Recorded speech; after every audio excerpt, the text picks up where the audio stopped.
hermanos, antes de dar inicio a nuestro estudio. Señor, gracias porque nos permiten esta noche estar delante de tu presencia.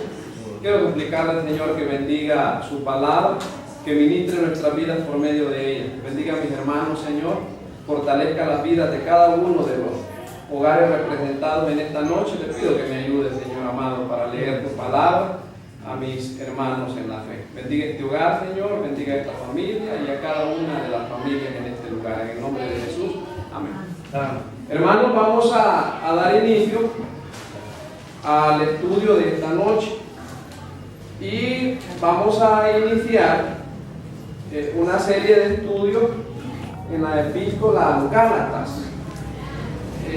Durante los próximos miércoles, que el Señor nos lo permite, vamos a estar estudiando esta epístola.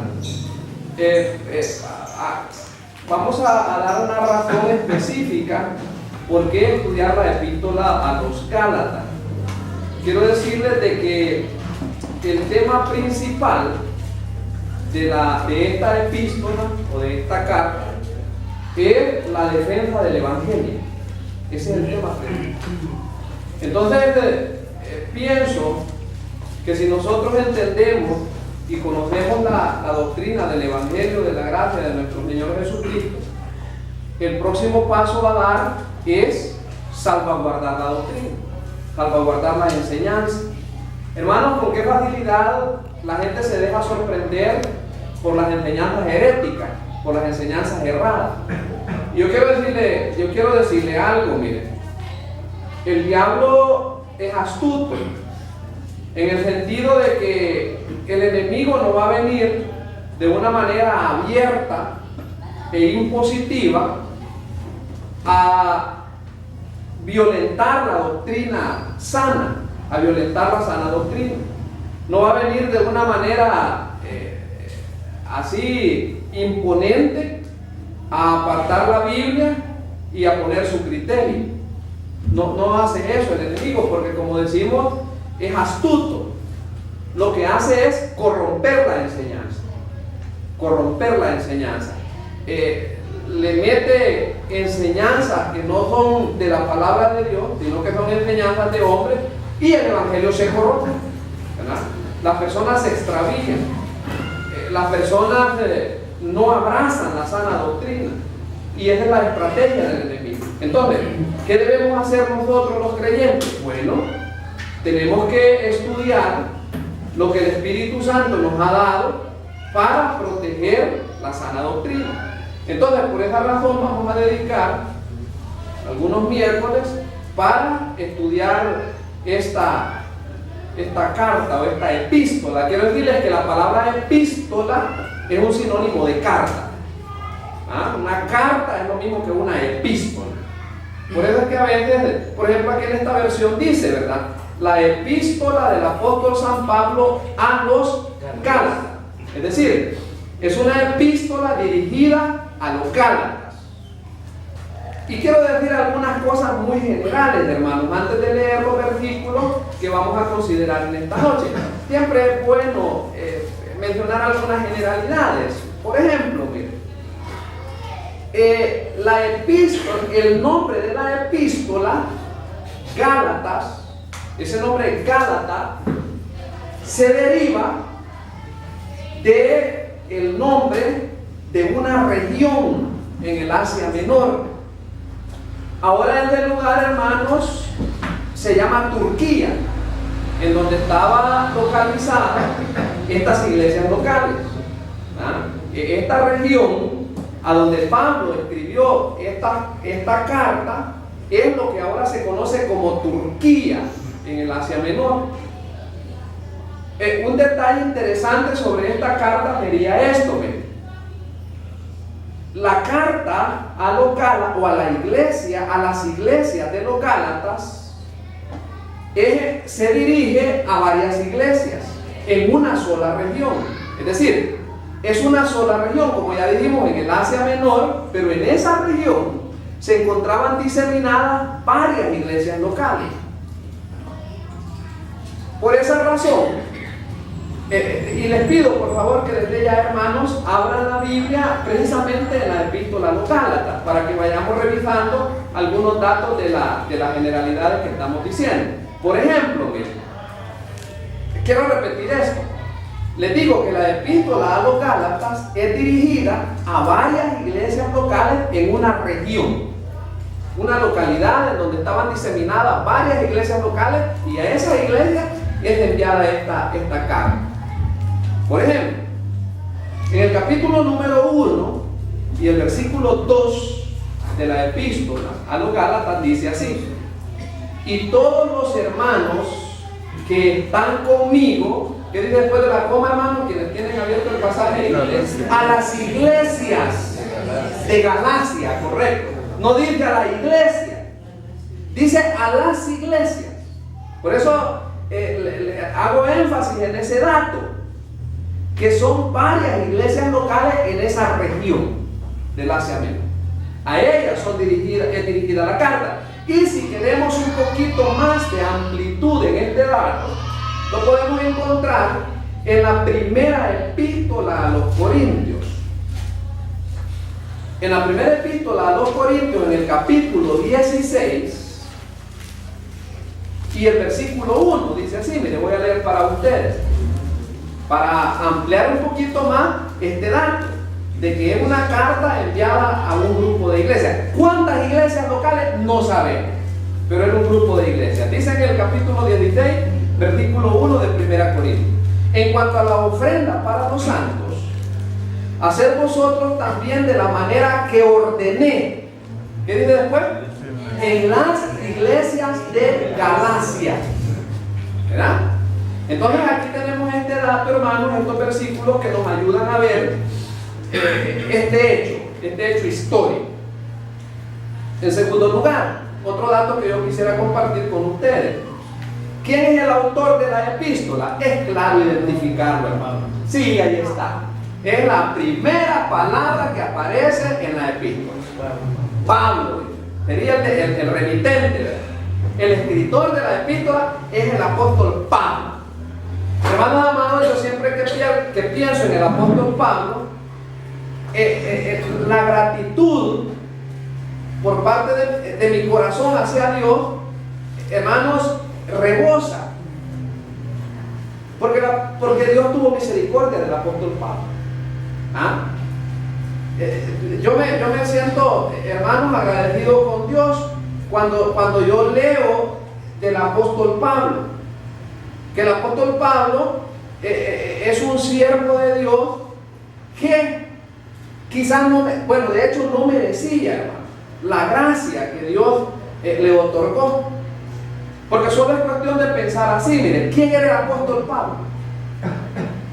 El apóstol Pablo era un perseguidor de la iglesia, como lo podemos corroborar, por ejemplo, en el libro de los Hechos de los Apóstoles. Miren, ahí atrásito, voy a leer rapidito, miren, para que recordemos quién era el apóstol Pablo. Dice allí en los Hechos de los Apóstoles, en el capítulo número 8 y el versículo 1. Mire, este era el apóstol Pablo. Usted sabe que uno de los personajes emblemáticos en la Biblia a quienes Dios le cambió el nombre fue al apóstol Pablo. El apóstol Pablo anteriormente, cuando no era creyente, se llamaba Saulo, originario de una región llamada Tarso. Y allí dice, mire, ahí habla del apóstol Pablo en el capítulo 8 y el versículo 1. Y Saulo consentía en su muerte. ¿En la muerte de quién? En la muerte de Esteban, el cual allí se menciona en el capítulo número 7. Ahora, cuando la Biblia dice que Saulo consentía, literalmente dice en la versión NBI que Pablo daba su aprobación para la muerte de Esteban. Y dice que en aquel día hubo una gran persecución contra la iglesia que estaba en Jerusalén, y todos fueron esparcidos por las tierras de Judea y de Samaria, salvo los apóstoles. Y hombres piadosos llevaron a enterrar a Esteban e hicieron gran llanto sobre él. Y oiga, versículo 3. Y Saulo, quien posteriormente fue Pablo, asolaba. Mire la palabra que se usa. Eso de asolar quiere decir destruir. Y Saulo asolaba la iglesia. Oiga, hermano. Y entrando casa por casa, arrasaba a hombres y a mujeres y los entregaba en la cárcel. Ese era el apóstol Pablo. ¿Ah? Mire qué linda la gracia de Dios, hermanos, a favor del hombre pecador. ¿Ah?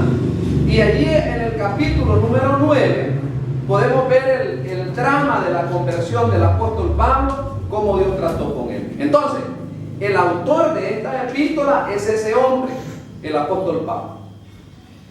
Quizás no sea, hermanos, del todo trascendente, pero no perdemos con mencionar que esta epístola más o menos se escribió, al menos los estudiosos de la Biblia dicen que se escribió aproximadamente por el año 49 ya de la era cristiana. Y como ya lo dijimos, hermano, el tema principal de esta epístola es la defensa del Evangelio. Y quiero que quede grave en su mente, hermanos, y si usted puede, memorícese el versículo clave de la epístola. ¿Cuál es el versículo clave de la epístola a los Gálatas, que solamente tiene 6 capítulos? Es Gálatas 2:16. Este es el versículo clave o el versículo principal. ¿Qué dice Gálatas 2:16? Sabiendo que el hombre no es justificado por las obras de la ley, sino por la fe de Jesucristo. Nosotros también hemos creído en Jesucristo para ser justificados por la fe de Cristo y no por las obras de la ley. Por cuanto por las obras de la ley nadie será justificado. Hermano, una palabra o una frase común en los reformadores del siglo XV era una frase en latín. Los reformadores decían sola fide. Sí, sola fide. Y esa era una muletilla espiritual en la boca de los reformadores. ¿Qué era sola fide? Solamente por gracia. El argumento número 1 de Martín Lutero era que la salvación solamente por gracia. Y aquí lo dice el apóstol Pablo en la epístola a los Gálatas, ahí en el versículo que hemos leído, en el versículo 16 del capítulo número 2.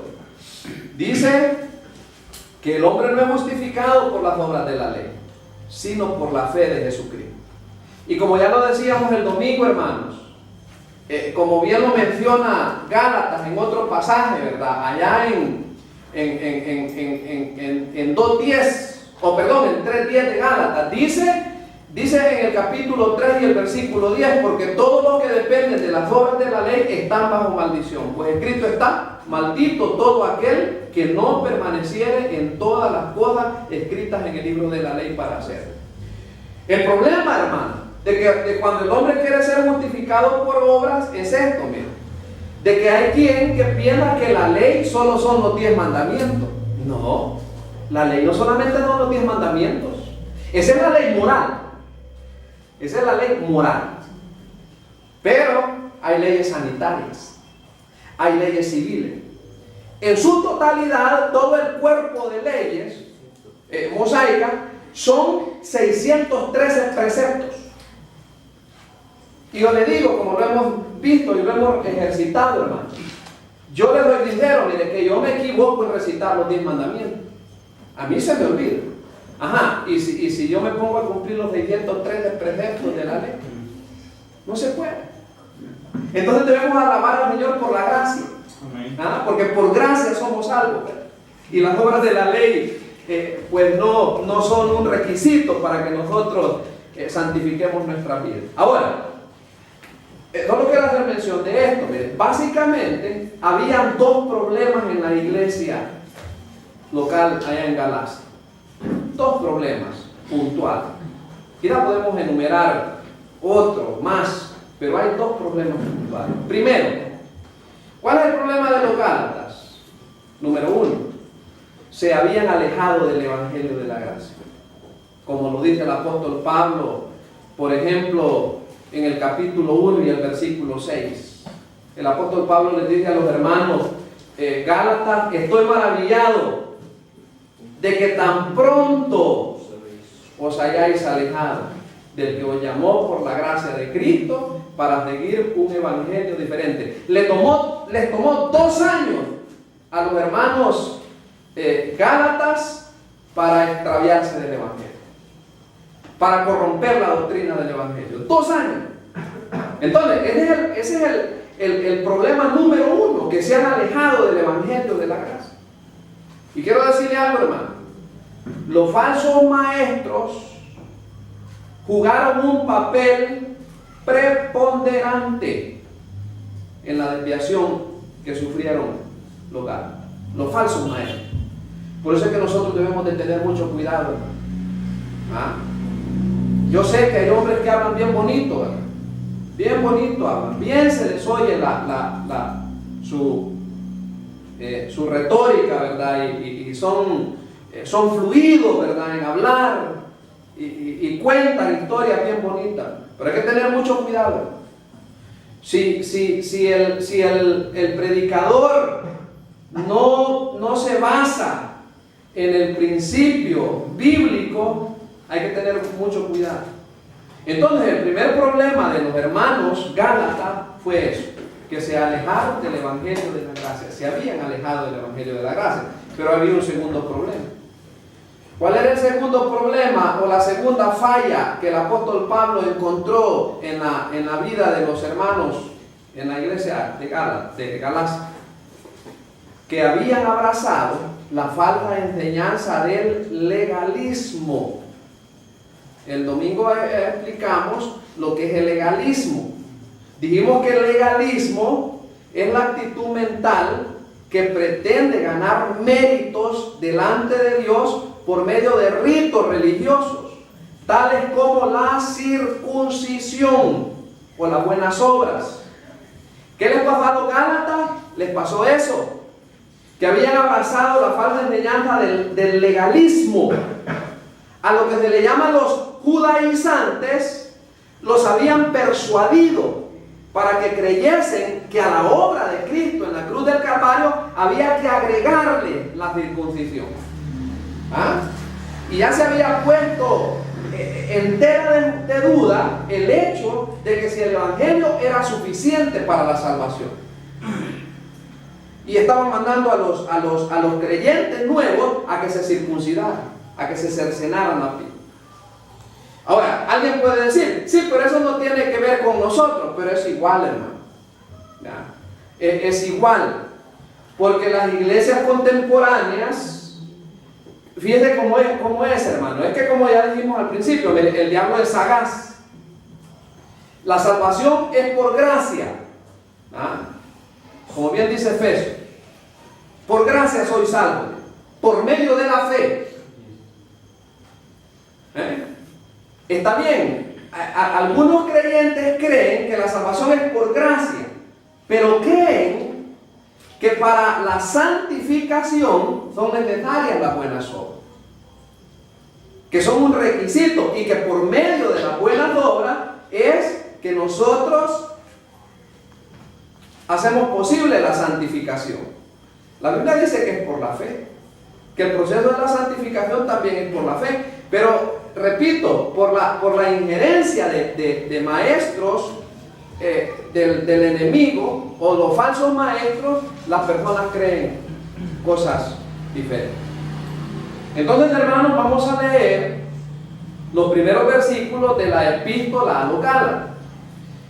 Quizás vamos a usar un subtema que se llama así, miren, protegiendo el evangelio de la gracia. Así lo vamos a llamar al subtema de esta noche, y les voy a suplicar que leamos los versículos desde el número 1 hasta el número 5 de la epístola a los Gálatas. Si usted tiene el pasaje, lo lee a la par mía y dice así, miren.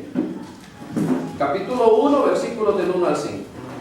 Pablo, apóstol, no de hombres ni por hombres, sino por Jesucristo y por Dios el Padre, que lo resucitó de los muertos. Y todos los hermanos que están conmigo, a las iglesias de Galacia, versículo 3.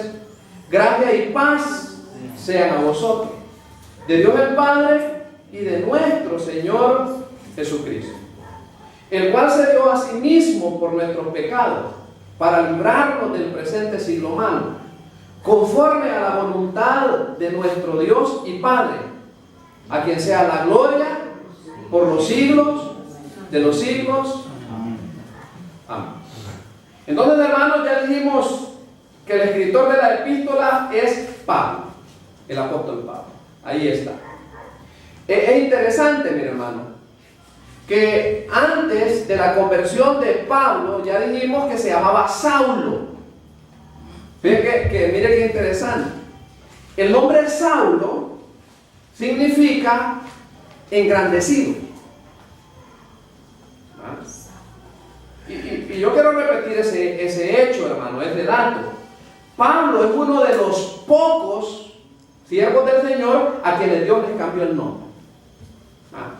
Entre ellos podemos mencionar a Abraham, pero Pablo es uno de los pocos siervos del Señor a quienes se les cambió el nombre. Ahora, es interesante que originalmente Saulo significa eso, engrandecido. Porque el significado original del nombre Saulo es como requerido de Dios o llamado de Dios, y eso lo engrandeció. Pero, oiga, el nombre Pablo quiere decir pequeño o chico. Eso quiere decir, literalmente así se traduce, pequeño o chico. Qué interesante. Que Pablo en su vida pasada era engrandecido. Y de hecho, hermano, ya hemos dicho que Pablo era un intelectual. Lo estudiamos cuando estudiábamos el capítulo número 17 de los Hechos de los Apóstoles. Era un hombre formado. Estudiamos que el mentor de Pablo fue Gamaliel, un principal entre los maestros de la ley. Gamaliel. Ese fue su tutor. Pero cuando Pablo es llamado por el Señor, Pablo pasa a ser pequeño. ¿Y qué así es, hermano? En la obra del Señor nosotros menguamos para que Cristo crezca. Eso así es. Menguamos para que Cristo crezca y sea glorificado. Ahí hay un pasaje, hermano, pero lo vamos a obviar para luego. Quiero decirle esto, hermano, y por favor ponga mucho cuidado, que espero en el Señor que le sirva en su vida espiritual. Releamos el versículo 1. Pablo dice, sí. ¿Cuál era el ministerio de Pablo, hermanos? Apóstol. Apóstol. La palabra apóstol quiere decir enviado. Eso quiere decir. Apóstol quiere decir enviado. Pero es interesante, hermano, que ahí hay una frase que está pareadita, entre paréntesis. Y es una frase aclaratoria o explicativa. Pablo allí primero dice, bueno, ahí está, él es el remitente. Y luego dice que él fue constituido apóstol. Ese es su ministerio. Ese es su don, el apostolado. Pero aclara algo, hermano. Su ministerio no fue dado por hombres. Ahí lo dice él. Apóstol no de hombres, ni por hombre, sino por Jesucristo y por Dios el Padre, que lo resucitó de los muertos. Ahora, yo quiero que nos detengamos un poquito aquí. Una pregunta, hermano. ¿Hay apóstoles hoy en día? No, así debe de contestar. Le voy a explicar esto, mire. En el sentido general, hay apóstoles. Porque la Biblia dice, en la gran comisión, dice ir por todo el mundo. Pero estoy diciendo en el sentido general. Nosotros somos apóstoles, porque hemos sido enviados a predicar el Evangelio. Pero verdad que nadie de nosotros ostenta ni alardeamos haciéndonos llamar apóstoles. Yo, por ejemplo, hermano, si alguien me dijera apóstol Ricardo, no, yo el hermano Ricardo, a mí no me diga apóstol, yo soy el hermano Ricardo. Pero hay alguien, hermano, que alardea, ¿verdad? Haciéndose llamar apóstol. En el sentido general, hay apóstoles, porque somos enviados a predicar, a compartir el evangelio con nuestros compañeros de trabajo, a nuestros vecinos, a nuestra familia primeramente. Somos enviados a eso. Pero en el sentido específico, ya no hay apóstol. En el sentido específico de la palabra, ya no hay apóstol. Ahora, porque a mí me da la gana decirlo, no, porque la Biblia lo enseña. Ya no hay apóstol. Hay que tener mucho cuidado. Allí hay un montón de hombres famosos. Yo no sé si la internet miente, que las fortunas de esos hombres, hermanos, se han inflado. Y ellos sí. Yo oigo que un apóstol Maldonado, que un apóstol no sé qué, que un apóstol Ronnie Chávez, que no. Y como ahí sale en la televisión, yo puedo mencionar los nombres porque, ¿verdad?, no estamos cometiendo ninguna. Sí, esas son profetas. La profeta fulana, la profeta aquí, la profeta allá, y sale la mujer. Es interesante, hermano, que el apóstol Pablo dice: no permito a la mujer hablar en la congregación.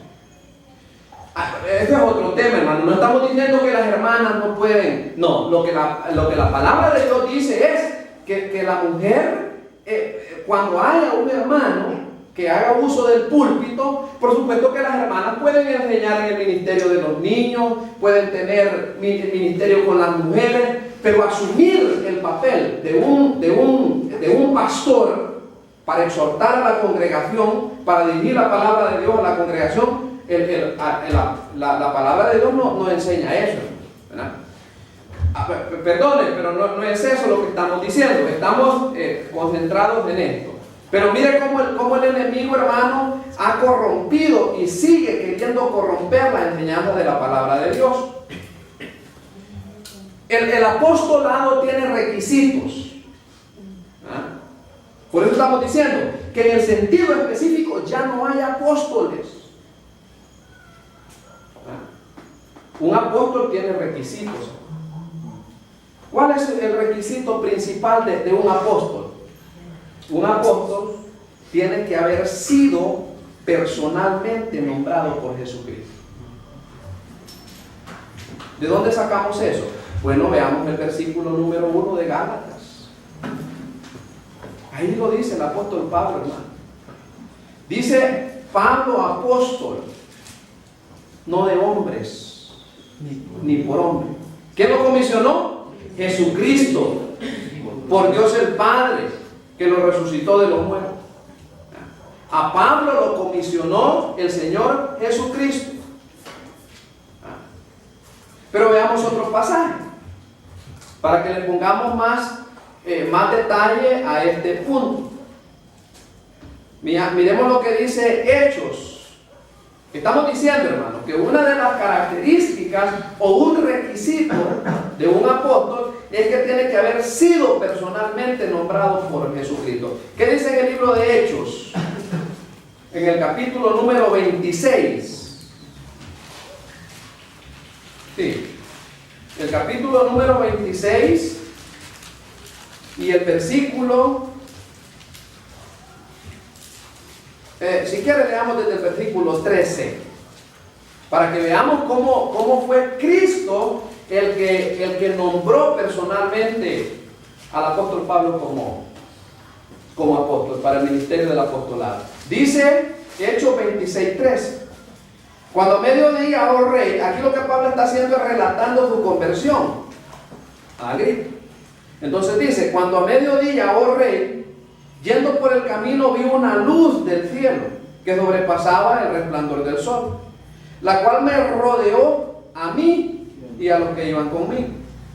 Y habiendo caído todos nosotros en tierra, oí una voz que me hablaba y decía en lengua hebrea: Saulo, Saulo, ¿por qué me persigue? Dura cosa te dar cosas contra el aguijón. Hermanos, esta figura es desprendida de lo que hace la bestia, ¿verdad?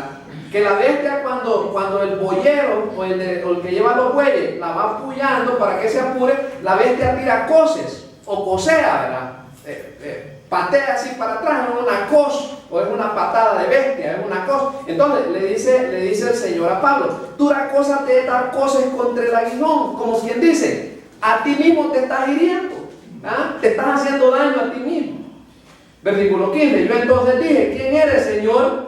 Y ahí está la respuesta. ¿Qué le respondió la voz? Yo soy Jesús, a quien tú persigues. Entonces el apóstol Pablo tuvo una experiencia. Acordémonos de algo, hermano. En este momento, obviamente, pues ya habían pasado, hermanos, años en que Cristo había sido, dijimos, ¿verdad?, que aproximadamente la epístola fue escrita ya por el año 49, ya en nuestra era, ¿ya?, en la era cristiana. Quiere decir que ya Cristo había sido crucificado, había muerto, así que ya quizás unos 50 años aproximadamente. Pero aquí está la manifestación gloriosa por parte de Cristo para el apóstol Pablo. Y le dice: yo soy Jesús, a quien tú persigues. Me pregunto yo, ¿y Maldonado habrá tenido alguna experiencia superior a la que tuvo el apóstol Pablo con el Señor Jesucristo para que diga que es apóstol? A lo mejor, no sé. Habrá experimentado a esto se llama una teofanía, ¿verdad?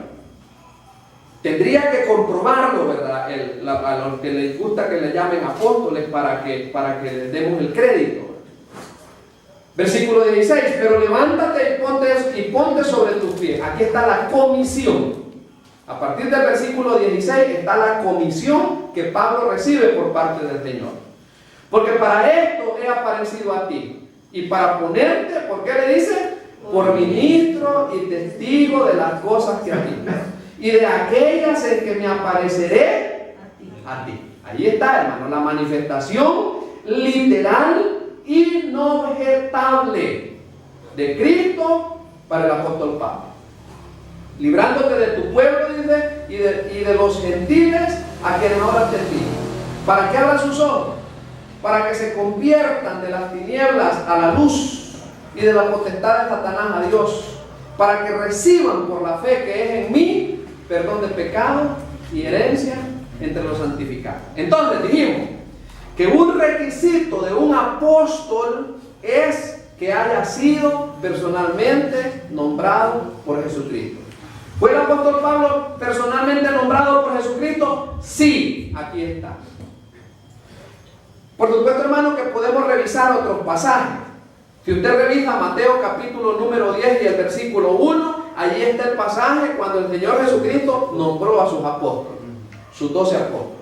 Marcos capítulo número 3 versículo 14 es el pasaje paralelo, cuando Cristo nombra a sus apóstoles. Lucas 6, 13 es el pasaje paralelo en los evangelios sinópticos, que son Marcos, Mateo y Lucas. En esos tres pasajes el Señor Jesucristo nombra personalmente a sus apóstoles. ¿Qué vemos? Que hay un requisito para que alguien se atribuya el ministerio del apostolado. Hay un requisito: haber sido personalmente nombrado por Jesucristo. Pero hay un segundo requisito. ¿Cuál es? Haber visto al Señor resucitado. Sí. Aparte de que un apóstol, en su sentido específico, tiene que haber sido personalmente nombrado por Jesucristo, también tiene que haber visto al Señor resucitado. Busquemos un pasaje, hermano, que se encuentra en la primera epístola a los Corintios. ¿Qué dice Primera Corintios? Vamos a buscar el capítulo número 9.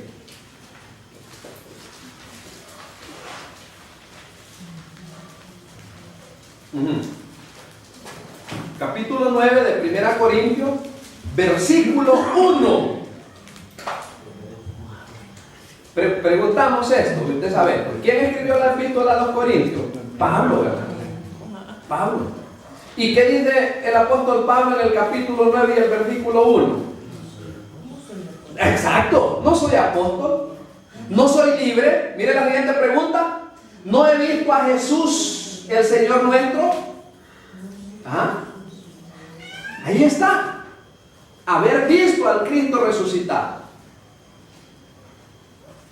Pero veamos otro pasaje. Vayamos a Hechos.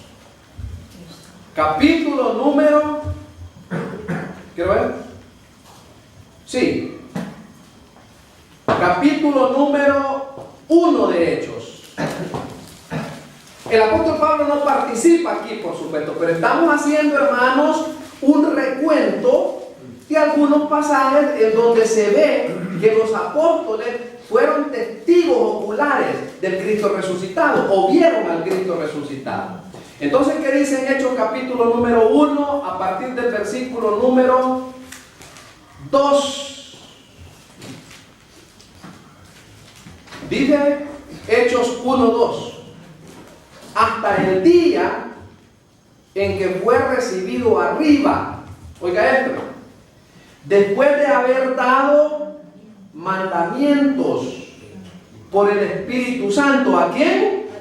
A los apóstoles, ¿qué dice? Que había escogido.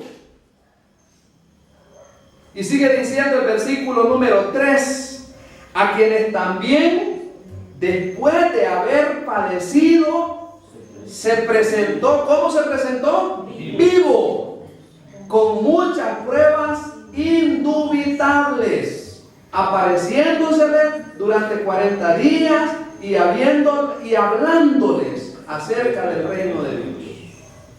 ¿Qué tenemos ahí entonces? Otra evidencia clara, hermanos, que un requisito, una condición para que alguien pueda adjudicarse el título de apóstol en el sentido específico es que haya visto al Señor resucitado.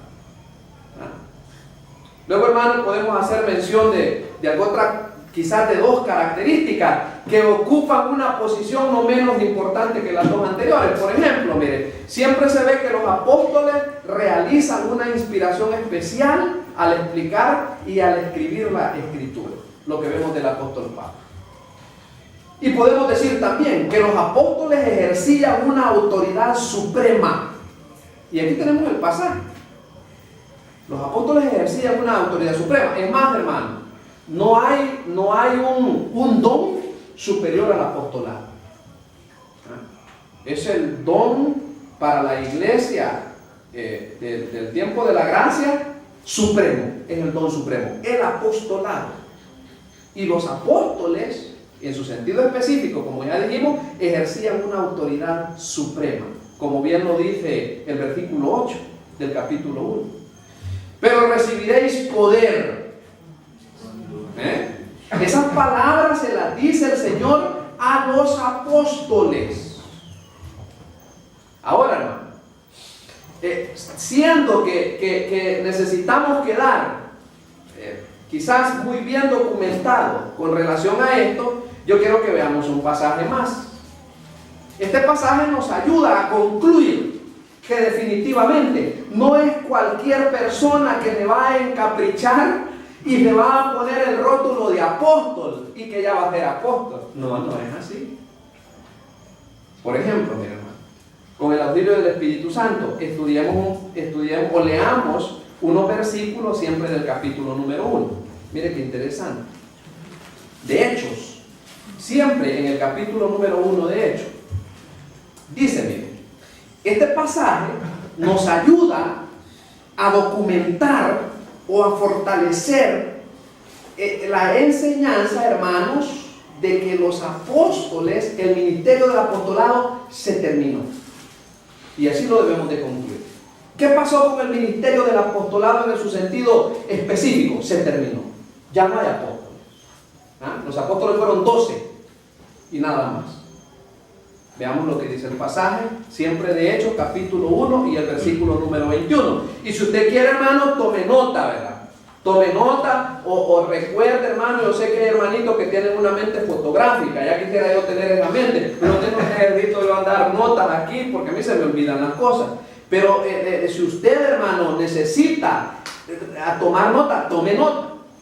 Para que no vaya a venir cualquier inventor a decirle otra cosa diferente a lo que dice la Biblia. Mire, leamos estos versículos. Siempre capítulo 1, versículo 21 ahora. Oiga lo que dice. Sí, es necesario que de estos hombres, está hablando, hermano, de los apóstoles. Yo le pregunto, mire hermano, ¿en qué contexto se da el versículo número 21? ¿Cuál es el tema del pasaje del versículo 21? Elección del sucesor de Judas. Recuerde usted, hermano, que una vez Judas se suicidó, quedó faltando un apóstol. ¿Recuerda, verdad? Sí. Queda faltando un apóstol. Entonces, ¿qué sucede aquí? Bueno, los hermanos se reunieron para elegir al sucesor de Judas. ¿Ve? Y el hermano que toma la palabra dice esto, mire, en el versículo 21.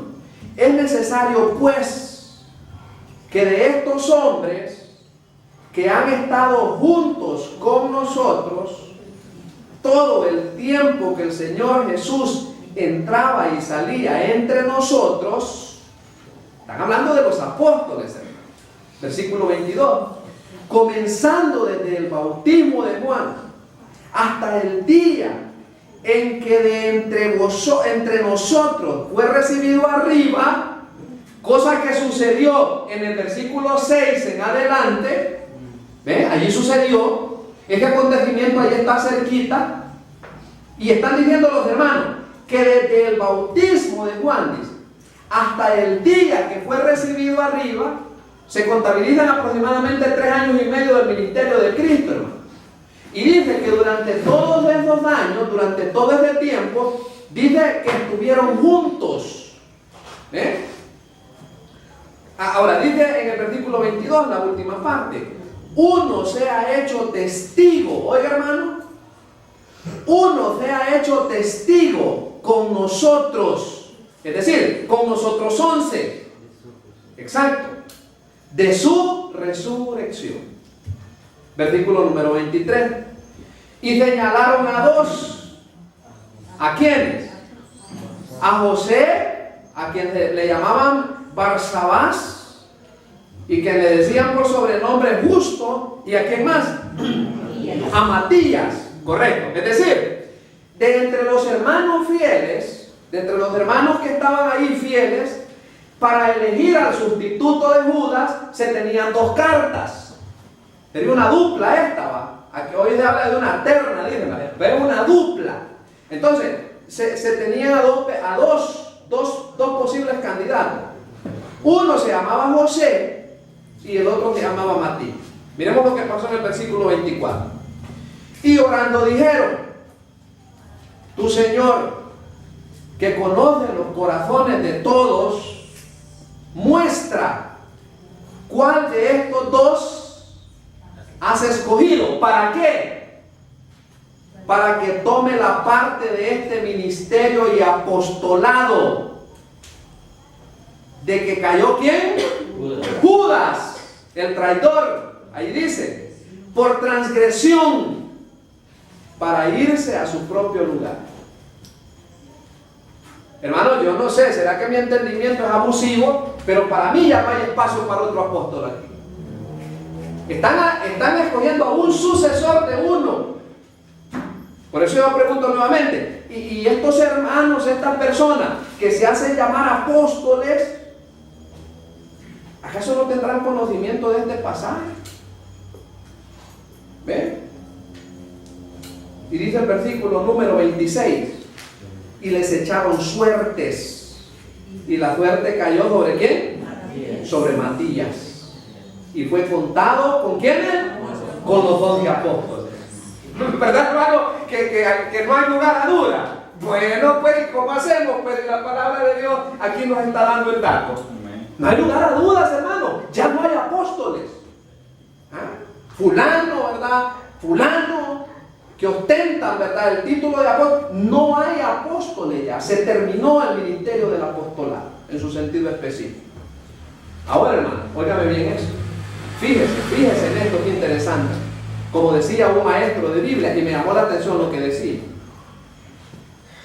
Este es el único lugar, este es el único pasaje en toda la Biblia, en todo el Nuevo Testamento, en donde se menciona a Matías.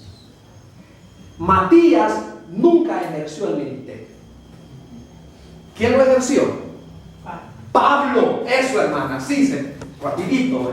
Lo ejerció Pablo. Sí. Hermano, la obra del Espíritu Santo, ya en el sentido práctico, Matías nunca surge como ministerio, en el ministerio del apostolado. ¿Quién lo ejerció? Pablo. El ministerio de Pablo, hermano, es un ministerio prolijo, ¿verdad? Amplio. Sabemos que el apóstol Pablo escribió 13 epístolas y es un hombre sufrido. Pero yo quiero que leamos un dato más, mi hermano, para fortalecer la enseñanza. Porque el punto es aprender lo que la Biblia dice. Miremos un pasaje más en Efesios. Este pasaje es lindo, es ilustrativo, con relación al ministerio del apostolado. ¿Qué dice Efesios capítulo número 2? El versículo número 20. Sí, dice, mire, edificados, está hablando de la iglesia, de los hermanos, sobre el fundamento de ¿quién? De los apóstoles y profetas, hasta ahí. Sí, porque dice el pasaje, siendo la principal piedra del ángulo Jesucristo mismo. Pero vayámonos a otro pasaje que está ahí a la par, siempre ahí en Efesios, pero ahora capítulo 3 y el versículo 5. Oiga esto, hermano. Ministerio que en otras generaciones no se dio a conocer a los hijos de los hombres. Le quiero explicar. El apóstol Pablo aquí está hablando del ministerio de la iglesia. Porque quiero decirle, hermano, el ministerio de la iglesia, fíjense que no se le reveló a los profetas, hermano. No, los profetas no vieron la iglesia. Fíjense que los hermanos que tienen recursos para ilustrarlo, hacen algo. Es así. El profeta, hermano, el profeta vio como que haya visto dos montañas. Una montaña, otra montaña. Digamos que el profeta, hermanos, estaba en la cima de esta montaña, acá. Y el profeta, pues ya dijimos, aquí había una montaña, aquí otra montaña. El profeta puso su mirada hacia acá y acá vio a Cristo, por supuesto que lo vio el profeta. El profeta Isaías vio a Cristo. Lo dice ahí el capítulo número 55 y 53. Pero la iglesia no estaba en la cima, sino que estaba en el valle. Por eso no la vieron. Ahora, cuando dice ahí en Efesios capítulo 2 y el versículo 4, leyendo lo cual podéis entender cuál sea mi conocimiento en el misterio de Cristo.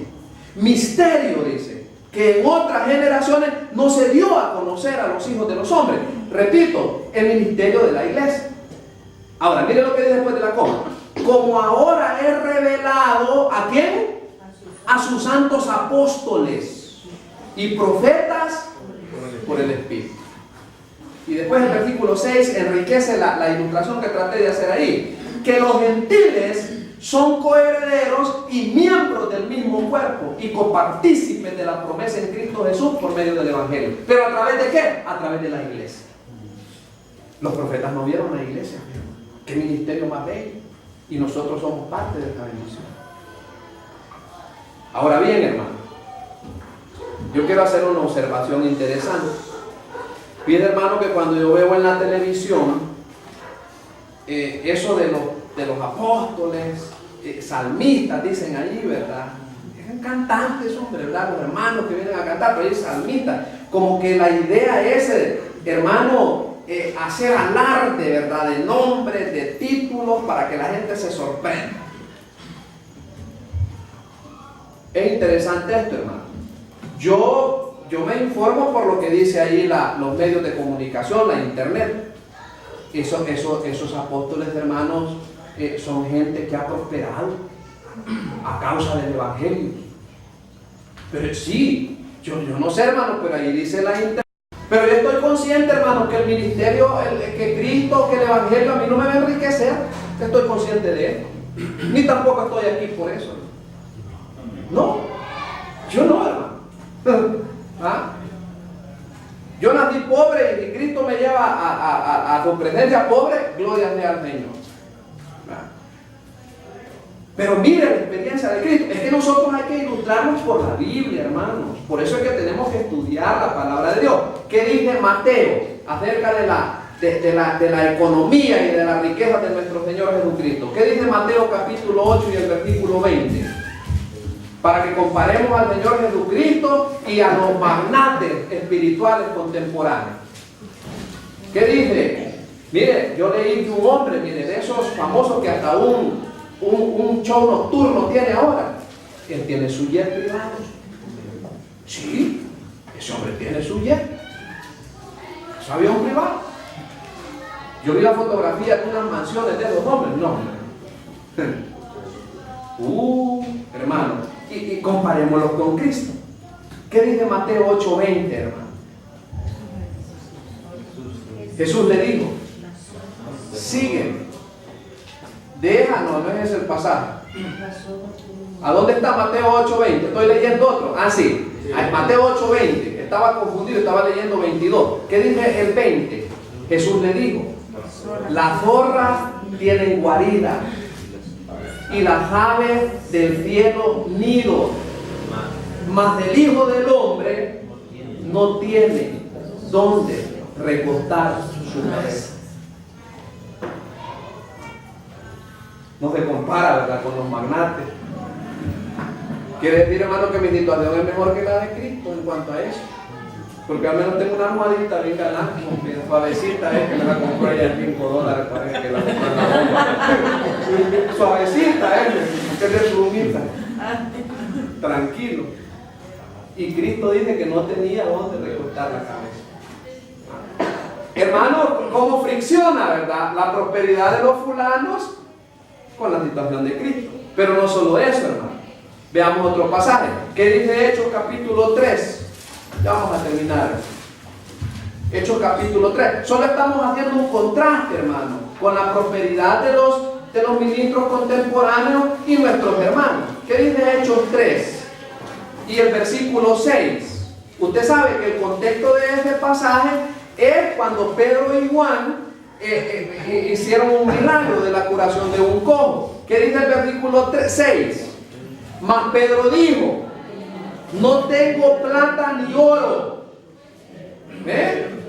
No tengo plata ni oro. Es decir, usted sabe que el mendigo estaba pidiendo monedas. Hermano, nosotros podemos andar muy pobres, pero yo aunque tenga una moneda ando. Yo me saco una moneda y me la doy a la persona, ¿verdad? Pero estos hermanos no andaban una moneda. Allí no lo dicen, pues. ¿Estarán mintiendo ellos? ¿Estarán exagerando? Allí lo dicen. No tenían una moneda. Pero don fulano anda en avión privado. Contrasta.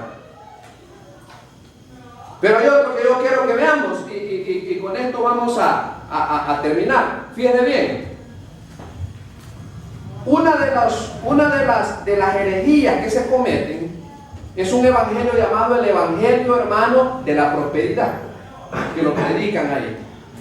Pero también a la gente le prometen que cuando ellos creen en Cristo, ya la gente no se enferma. Y ya la gente ya no padece, y ya la gente es feliz. Mentira, hermano. Eso es mentira. Yo me enfermo, hermano. El estómago a veces no me funciona a mí. Yo me enfermo. Y mire lo que vemos de estos siervos del Señor. Veamos un pasaje. Es mentira que uno no se enferme y que es feliz para siempre. No es cierto, hermano. Dice el 1 Timoteo capítulo 5 y el versículo número 23. Este es un consejo que le da el apóstol Pablo al joven pastor Timoteo. ¿Qué le dice Pablo a Timoteo en el versículo 23 de la primera epístola en el capítulo 5? Dije 1 Timoteo 5, 23. ¿Sabía usted que Timoteo estaba enfermo, hermanos? Y era un enfermo crónico. Era enfermo. Y sabe una cosa, ni siquiera Alka-Seltzer tenía. Tenía que usar lo que se llama medicina homeopática o medicina natural. ¿Qué le dice el apóstol Pablo? Ya no bebas agua. Yo me identifico con Timoteo, que es lo mismo padecemos. Si no usa de un poco de vino por causa de tu estómago. ¿Y qué más? Y de tus frecuentes enfermedades. Y nos están predicando, hermanos, quieren confundir a la gente con un evangelio, hermano, de riqueza, de prosperidad, que dé $100 y Dios mañana le va a dar 1000 a usted. Es mentira. Eso no es cierto. Eso es mentira, hermano. Eso es herejía. Eso es apostasía. Eso, hermano, tiene como intención llenar iglesias. ¿Ah? Porque eso da prosperidad al ministro, da prosperidad, perfila, hace famoso al ministro. Esa gente llena estadios cuando oyen fulano, no hombre, caro, diversión, show. Hermano, yo si de repente alguien se cansa de leer la palabra de Dios, hermano, lo siento, pero ¿qué más vamos a hacer, hermano? Tenemos que rescatar la sana doctrina. Amén. Sí, hermano. Y finalmente, mire, este pasaje ya lo hemos leído, pero con este vamos a concluir. ¿Acaso el apóstol Pablo era como los apóstoles modernos? Solo vamos a leer este pasaje y con esto terminamos. Que ya lo hemos leído, hermano, rapidito lo vamos a leer. 2 Corintios, capítulo 11.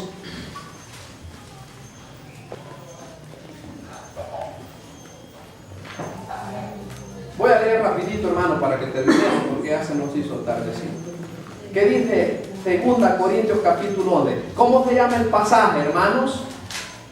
De 2 Corintios capítulo 11, a partir del versículo 16. ¿Cómo se llama ese pasaje? Sufrimiento de Pablo como apóstol. Y dice él, mire, a partir del versículo 23, ¿son ministros de Cristo? ¿Son ministros de Cristo? Como si estuviera loco amo. Yo más, y en trabajos más abundantes, en azotes sin número, en cárceles más, en peligro de muerte muchas veces. De los judíos 5 veces he recibido 40 azotes menos uno. 3 veces he sido azotado con varas, 1 vez apedreado, 3 veces he padecido naufragio, 1 noche y 1 día he estado como náufrago en alta mar, en caminos muchas veces, en peligro de ríos, peligro de ladrones, peligro de los de mi nación, peligro de los gentiles, peligro en la ciudad, peligros en el desierto, peligros en el mar, peligros entre falsos hermanos, en trabajo y fatiga, en muchos desvelos, en hambre y sed, en muchos ayunos, en frío y en desnudez, y además de otras cosas, lo que sobre mí se agolpa cada día, la preocupación por todas las cosas. Versículo 29. ¿Quién enferma y yo no enfermo? ¿A quién se le hace tropezar y yo no me indigno? A mí me da la impresión, hermano, que el apóstol Pablo sufría de una ansiedad permanente. ¿Se parece al ministerio del apostolado a los flamantes apóstoles contemporáneos? No saben ellos. Ellos saben de un lujo y de prosperidad. De un evangelio LIGHT, light, atractivo, agradable, que divierta, sí, que haga saltar a la gente. Y la gente se regocija y grita. Y salen llenos de euforia. Eso no es el evangelio. Esa es perversión del evangelio. Como lo que le había pasado a Local. En el entresijo de la puerta se había colado la herejía. ¿Por qué tenemos que aprender esto, hermano? Para no permitir que el diablo haga lo mismo con la iglesia. Para saber que el evangelio no se pone jeans, ni baila al son del rock and roll. No, el evangelio es el evangelio, será el evangelio, es el evangelio. Entonces, hermanos, aquí nos quedamos para luego seguir leyendo otros versículos de la palabra de Dios.